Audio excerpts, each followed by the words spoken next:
दिल्ली में हमारे सभी वकील भारतीय जनता पार्टी के सदस्यता अभियान से जुड़ रहे हैं। ये आपने स्वयं देखा।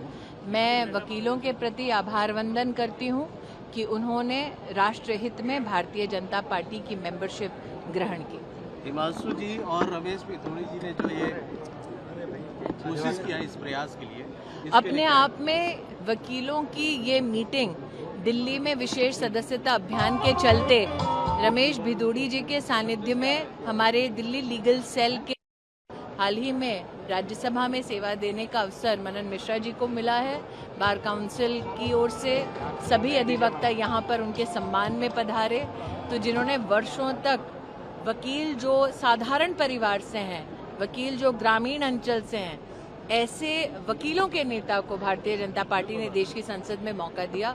उससे भी यहाँ पर जितने वकील जमा हुए वो अपने आप को गौरवान्वित पा रहे हैं, वो प्रसन्न है। हरियाणा में जो कांग्रेस की हार हुई है, क्या मानते हैं? कांग्रेस का घमंड दिख रहा है। मैं इतना ही कहूँगी, हरियाणा का जो एक ऐतिहासिक निर्णय वोटर के माध्यम से हमें प्राप्त हुआ है, नरेंद्र मोदी जी के नेतृत्व में विकास के जितने भी काम हरियाणा में हुए, ये उसकी जीत है।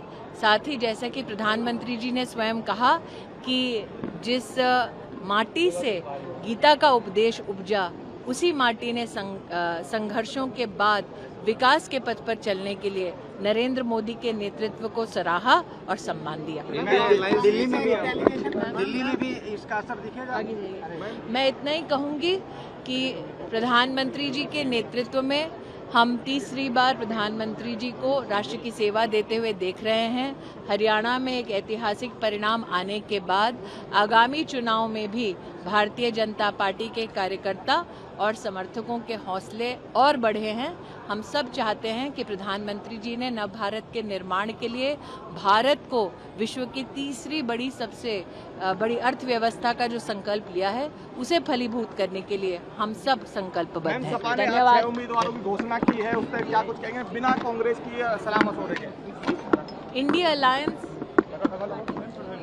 इंडिया अलायंस अपने आप में कितनी जागृत है, कितनी एकजुट है, ये इस बात से आप देख सकते हैं कि एक तरफ उत्तर प्रदेश में कांग्रेस के खिलाफ आवाज़ें उठती हैं उन्हीं के अलायंस के पार्टनर्स द्वारा, दूसरी ओर जम्मू कश्मीर में उन्हीं के अलायंस पार्टनर्स कहते हैं कि कांग्रेस एक विफल दल है, तीसरी ओर महाराष्ट्र में कांग्रेस कमज़ोर है और अपने दम पर चुनाव नहीं लड़ सकती, ऐसे उन्हीं के अलायंस के पार्टनर्स सार्वजनिक बयान दे रहे हैं। बंगाल में ममता बंदोपाध्याय और कांग्रेस के बीच की फूट ये सुर्खियों का विषय बार बार रह चुका है। तो प्रश्न ये उठता है कि क्या वाकई में ये अलायंस है?